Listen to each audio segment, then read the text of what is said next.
অমিত আর সরিতা বিয়ের পর প্রথমবার সরিতার গ্রাম ধৌলপুর গ্রামে যাচ্ছিল। অমিতের কাজ বিদেশে হওয়ার কারণে ওদের দুজনের এখানে আর আসা হয় না। সেই জন্য সরিতা নিজের বিয়ের 15 বছর পরে ট্রেনে বসে নিজের গ্রামে যাচ্ছিল। সরিতার মেয়ে রশনিও ওদের সঙ্গে প্রথমবার নিজের দিদার বাড়িতে যাচ্ছিল। আজ এত বছর পর গ্রামে যাচ্ছি। জানি না ওখানে কত কিছু বদলে গেছে। ওখানে সবাই আমাদেরকে দেখে সারপ্রাইজ হয়ে যাবে। বিয়ের পর আমরা কখনো গ্রামে আসার সুযোগ পাইনি। ভালো করেছো তুমি যে কাউকে বলোনি যে আমরা গ্রামে আসছি। অমিত সরিতার ট্রেন কোনো কারণে লেট হয়ে যায় আর ওদের গ্রামে পৌঁছোতে রাত হয়ে যায়। ধলপুর গ্রামের স্টেশন একেবারে খাঁ খাঁ করছিল। ওখানে একটাও মানুষ ছিল না। দ্রুত গতিতে হাওয়া চলছিল আর আকাশ থেকে বাজ পড়ছিল। এখন তো সবে 11:30টাই বেজেছে, কিন্তু গ্রাম এত খাঁ করছে যেন এখানে কেউই থাকে না।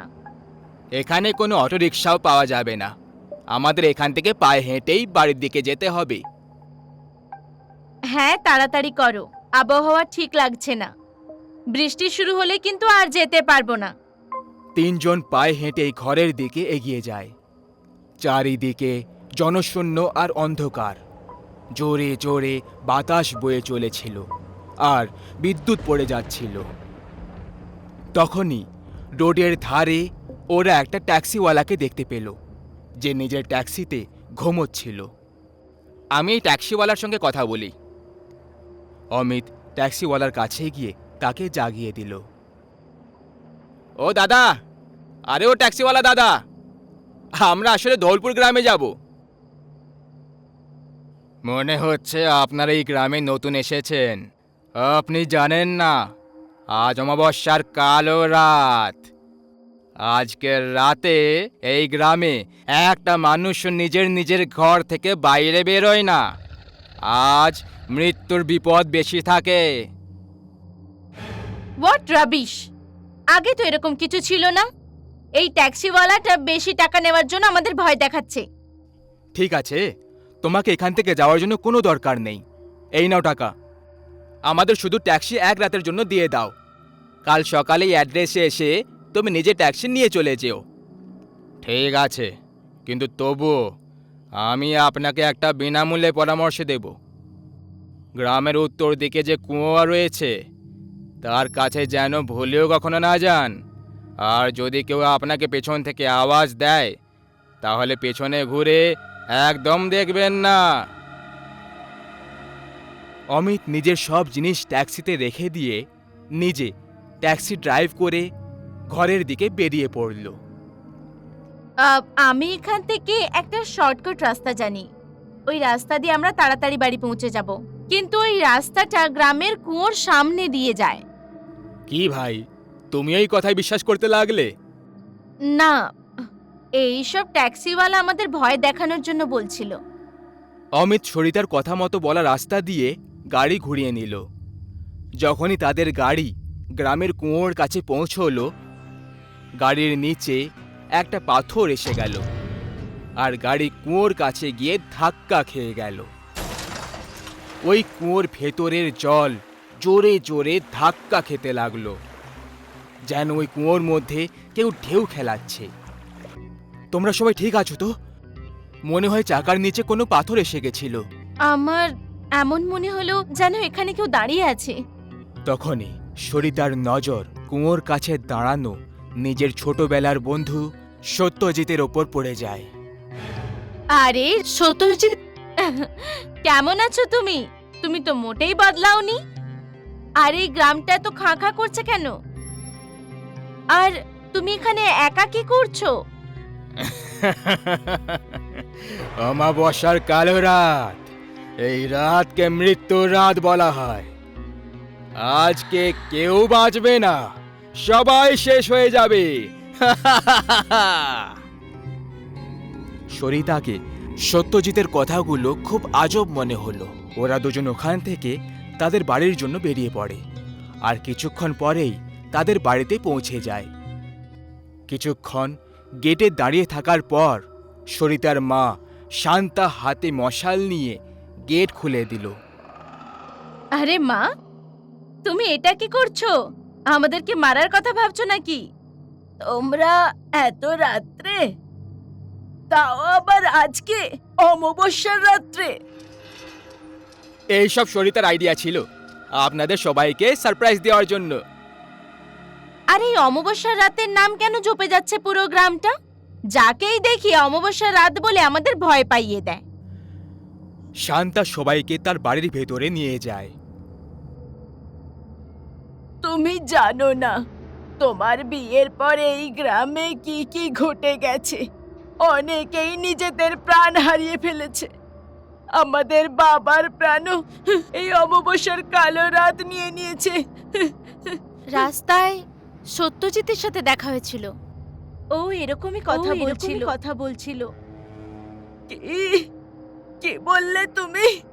সত্যজিতের সাথে দেখা? হ্যাঁ, গ্রামের পুরনো কুয়োর কাছে। কিন্তু আপনি ওর নাম শুনে এত অবাক হলেন কেন? কারণ আজ থেকে 15 বছর আগে ওর মৃত্যু হয়ে গেছে। সত্যজিৎ ওই কুয়োতে পড়ে মরে গেছে।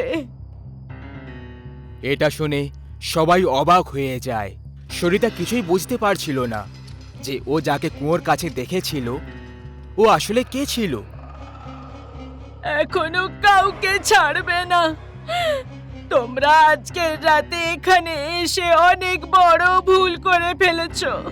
তোমরা কেউ বাড়ির বাইরে পা রাখবে না। সবাই নিজেদের ঘরে গিয়ে শুয়ে পড়ে। কিন্তু রিয়ার ঘুম ধরছিল না। ওর চোখের সামনে সেই কুয়োর কথাগুলো ঘুরে বেড়াচ্ছিল। সবাই যখন ঘুমিয়ে পড়ল তখন রিয়া একলাই ওই কুয়োর দিকে এগোতে লাগলো। জোরে জোরে গেটের ধাক্কার আওয়াজ শুনে সরিতার চোখ খুলে যায়। রিয়া, রিয়া, রিয়া কোথায় চলে গেল? তখনই সরিতা দেখল যে রিয়া ওই কুয়োর দিকে এগিয়ে যাচ্ছে। সরিতাও ওর পেছনে পেছনে কুয়োর দিকে এগিয়ে যেতে লাগে। রিয়া, রিয়া দাঁড়াও, ওদিকে যেও না। রিয়া, রশনি ওই কুয়োর কাছে পৌঁছে তাতে লাফাবে বলে ভাবছিল। ঠিক তখনই সরিতা পেছন থেকে এসে ওকে ধরে ফেলে। তখনই কুয়োর ভেতরের দেওয়াল থেকে বিড়ালের মতো চলতে চলতে সত্যজিৎ বের হলো। সরিতা ওকে দেখে খুব ভয় পেয়ে যায়। তুমি আমার বাচ্চাকে কেন মারতে চাইছো? আমরা তোমার কি ক্ষতি করেছি? তুমি আমার ছোটবেলার বন্ধু ছিলে। সত্যজিৎ সরিতাকে ধাক্কা মেরে দেয় আর রিয়াকে নিজের সঙ্গে কুয়োর ভেতরে নিয়ে চলে যায়। সরিতা ওখানেই অজ্ঞান হয়ে পড়ে থাকে। পরের দিন যখন ওর জ্ঞান ফিরে যায় তখন কুয়োর বালতির দড়ি দিয়ে রিয়া কুয়োর কাছে উল্টো দিকে ঝুলেছিল। তোমরা দুজনে এখানে এই অবস্থায় কি করে পৌঁছলে? আমি পরিষ্কার বলে দিয়েছিলাম কেউ বাড়ি থেকে বাইরে বেরোবে না। রিয়া, রিয়া, এই অবস্থা কি করে হলো? রিয়া, ওই সত্যজিৎ রিয়াকে নিজের সাথে কুয়োতে নিয়ে লাফিয়ে পড়েছিল। সবাই সরিতা আর রিয়াকে নিয়ে ঘরে চলে যায়। রিয়ার খুব জ্বর হয়ে গেল। সরিতা শান্তাকে সত্যজিতের মৃত্যুর ব্যাপারে জিজ্ঞেস করে। এসব কি হচ্ছে? সত্যজিৎ তো আমার কত ভালো বন্ধু ছিল। ও হঠাৎ আমাদের প্রাণের শত্রু কেন হয়ে গেল? ও আমার বাবার প্রাণ কেন নিয়েছিল? সত্যজিৎ ছোটবেলা থেকে তোমাকে খুব ভালোবাসতো। ও সব সময় তোমাকে বিয়ে করতে চেয়েছিল, কিন্তু তোমার বাবা এই বিয়ের বিরুদ্ধে ছিল। ও শহরে গিয়ে তোমার বিয়ে অমিতের সঙ্গে করিয়ে দিল। এই জন্য সত্যজিৎ পাগল হয়ে গেল। আর এক অমাবস্যার রাতে ওই কুয়োতে গিয়ে নিজের প্রাণ দিয়ে দেয়। কি? এই জন্য ও আমার বাবার প্রাণ নিয়ে নিল আর আমাদেরও প্রাণের শত্রু হয়ে দাঁড়িয়েছে। তোমরা সবাই আজকেই এই গ্রাম থেকে দূরে চলে যাও, এখানে তোমাদের প্রাণ বিপদে রয়েছে। সরিতা, অমিত আর রিয়া সেই দিনই ওই গ্রাম থেকে বেরিয়ে যাচ্ছিল, কিন্তু সত্যজিতের আত্মা যে কোনো অবস্থায় তাদের এই গ্রাম ছেড়ে যেতে দিতে চাইছিল না। তারা সবাই গাড়িতে বসে স্টেশনের দিকে বেরিয়ে পড়ল। তখনই সরিতা গাড়ির আয়নায় দেখতে পেয়ে গেল সত্যজিৎ তাদের সঙ্গে ওই গাড়িতেই বসে আছে। আর এটা দেখে ও জোরে চিৎকার করতে শুরু করে। সত্যজিৎ, সত্যজিৎ এখানেই আছে, আমাদের সাথে গাড়িতেই আছে। ও আমাদের মধ্যে কাউকে ছাড়বে না, মেরে ফেলবে। ও তোমার পেছনে কেন পড়ে রয়েছে? এতে তোমার কি ভুল? আরে তুমি তো এটা জানতেও না যে ও তোমাকে ভালোবাসতো। তখনই রিয়া হঠাৎ করে উঠে পড়ে আর গাড়ি থেকে বেরিয়ে কুয়োর দিকে দৌড়তে লাগলো। সরিতা আর অমিত তার পেছনে যেতে লাগলো। রিয়া কুয়োর কাছে গিয়ে দাঁড়িয়ে পড়ল। সত্যজিৎ, তোমার শত্রুতা আমার সঙ্গে, তুমি আমার মেয়েকে ছেড়ে দাও। রিয়া অজ্ঞান হয়ে ওখানেই নিচে পড়ে যায়। আমাকে সরিতাকে আলাদা করতে চাও তো, কিন্তু আমি তোমার এই ইচ্ছেটাকে পুরো হতে দেব না। সত্যজিৎ অমিতকে হাওয়ায় তুলে দিয়ে দূরে ছুঁড়ে দেয়। আমি আজ পর্যন্ত তোমার অপেক্ষা করে বসে আছি, কিন্তু তুমি আমার কখনো হতে পারবে না। তোমার হৃদয় অন্য কারোর রাজত্ব। আমি তোমাকে মোটেই ঠকাইনি। আমি তোমার এই প্রেমের ব্যাপারে কিছুই জানতাম না রামানন্দ। আমি নিজের জীবনে অমিতকে ভালোবেসেছি। সত্যজিৎ কুয়োর জলে চিরকালের জন্য উধাও হয়ে গেল।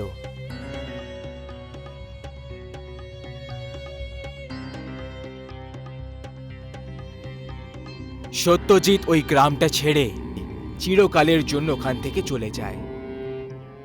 অমিত আর সরিতা রিয়াকে নিয়ে ওই গ্রাম থেকে চিরকালের জন্য বেরিয়ে চলে যায়। কথায় বলে, রাত্রি দিনের থেকে বেশি মারাত্মক হয়, আর অমাবস্যার রাত তো এর থেকেও বেশি মারাত্মক। অমাবস্যার রাতে ভূতেদের এলাকায় পাখিরা উড়ে এসে বসার আগে 100 বার ভাবে, কারণ এই রাতে ভূত প্রেত আর শান্তি না পেয়ে সেই আত্মারা তাদের রাগ আর তাদের শক্তি একেবারে চরমে থাকে, আর তাদের চারিপাশে সেই সব লোকের খোঁজ করে যারা তাদের শিকার হতে পারে।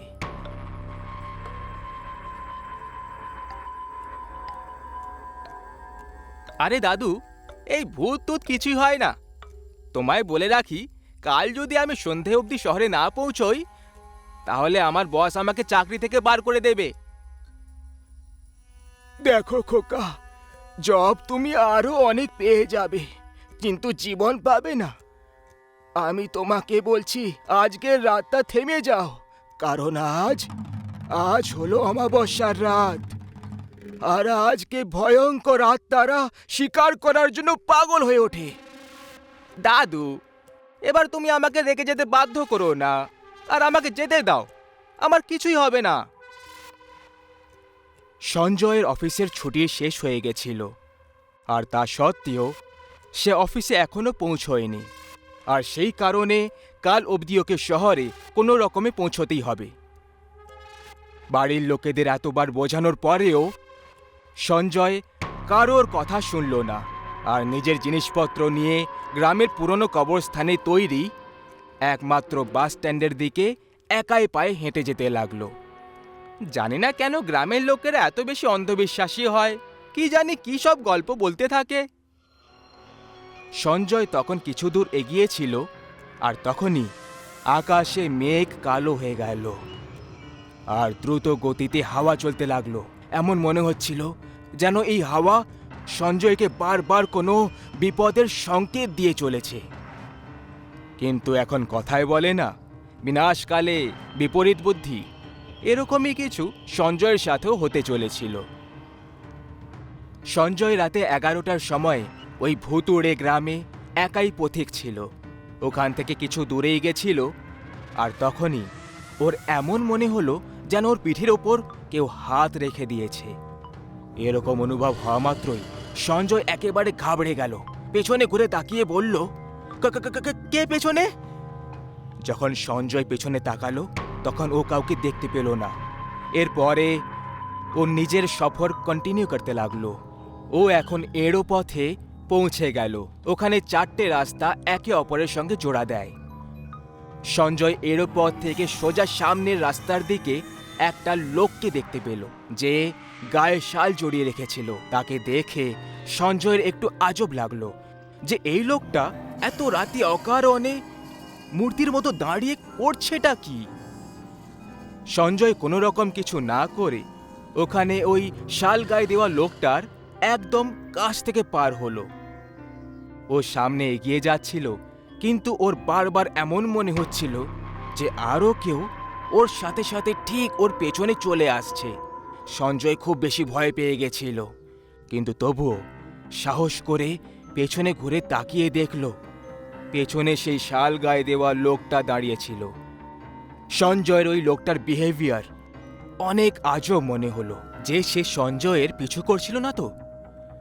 সঞ্জয় আবার নিজের রাস্তায় চলতে লাগলো, আর এইবারেও ওই শাল গায়ে দেওয়া লোকটা ওর সাথে সাথে চলতে লাগলো। যখন সঞ্জয় এগোয়, ওর ছায়া হয়ে ওই লোকটাও এগোচ্ছিল। যখন সঞ্জয় থেমে যায় তখন ওই লোকটাও থেমে যায়। সঞ্জয় এবার এই সবের থেকে খুব বিরক্ত হয়ে গিয়েছিল। সেই জন্য এইবারে ও থামলো আর পেছনে ঘুরে ওই লোকটার ওপর জোরে চিৎকার করতে লাগলো। কে রে তুই? কোনো পাগল নাকি? এইভাবে অর্ধেক রাতের সময় আমার পিছু করছিস কেন? ওই লোকটা এটা শুনে কিছুই রিয়্যাক্ট করলো না, আর কিছু না বলে চুপচাপ দাঁড়িয়ে থাকলো। তার এই ব্যবহার সঞ্জয়কে আরও রাগিয়ে তুলছিল। এই কারণে সঞ্জয় ওর গলা থেকে শালটা খুলে দিল। তখন ওর একটা জোরদার ঝটকা লাগলো।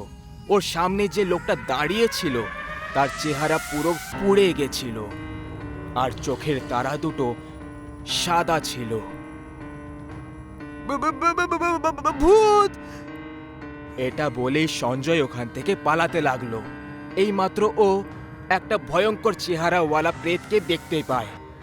তখনই হঠাৎ করে ওই লোকটা সঞ্জয়ের একদম সামনে চলে আসে আর দাঁত বার করে হাসতে লাগলো।